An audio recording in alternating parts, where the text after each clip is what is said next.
I have a very aggressive game for you played by Mikhail Tal against Robert Skuja. The game was played in 1955 in Riga. Tal started with d4, knight f6 by Skuja, c4, d6, knight c3, g6, knight f3, bishop g7, g3, black castles, bishop g2, knight d7, white castles, e5, black goes for king's Indian defense, queen c2, rook e8, rook d1, c6, b3, queen c7, e4, a6, bishop a3, white is going to put pressure on this d6 square, c5, d takes c5, knight takes c5, b4, knight e6, and now comes c5, d takes c5, knight d5, knight takes d5, e takes d5, c takes b4,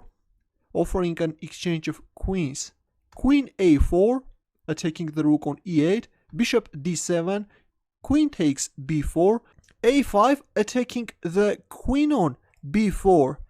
But instead, Mikhail Tal just neglected black's threat. He's not going to move his queen anyway. He just played d takes e6, a fantastic idea. He's sacrificing his queen on b4, a takes b4, rook takes d7, queen c3, e takes f7 check. Look at this. And a bad move by black, king f8. A better move was king h8.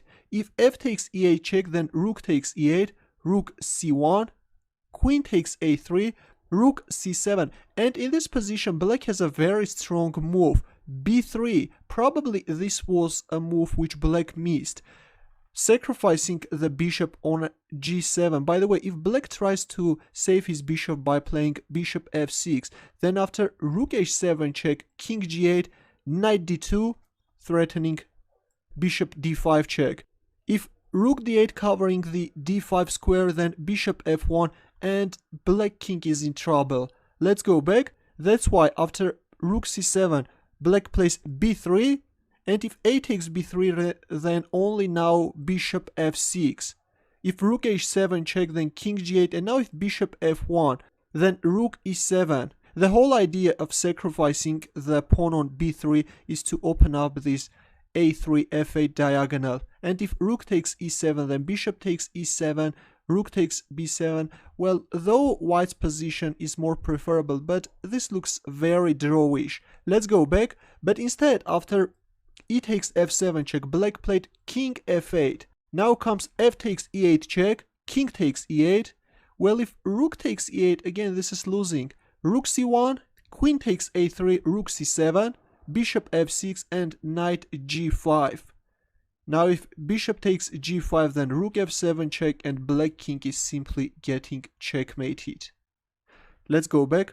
That's why after f takes e8 check, we see king takes e8, rook a d1, bishop f6, bishop c1, rook takes a2, knight g5, queen c2, knight e4, protecting the pawn on f2, bishop e7, and now comes another beautiful move by Mikhail Tal. Can you find his next move? Ready? He just captured on e7. King takes e7, bishop g5 check, king f8, rook d8 check, king g7, rook d7 check, king h8, h4, opening a luft for the king, rook a1 check, king h2, rook d1, offering an exchange of rooks, trying to simplify the position. But now comes knight d6, queen takes f2, knight f7 check, and black is losing his rook on d1, king g7, bishop h6 check, king f6, rook takes d1, b3. Well, if king takes f7, then again rook f1. But again, this b3 move allows white to pin this queen. By the way, if a move like king e7, then again this is losing. White can capture on e5. If queen e2, then rook d7 check, king e6, bishop f4, and again this is winning for white. Let's go back. But instead, after rook takes d1, black played this desperate b3 move, rook f1, queen takes f1, bishop takes f1, e4, controlling this diagonal and threatening to promote the pawn to a queen. But now comes bishop c4, b2, bishop a2, b1 queen, bishop g5 check, king g7, bishop takes b1, and eventually black resigned. Just a fantastic game by Mikhail Tal. Your comments and questions please, and thanks for watching.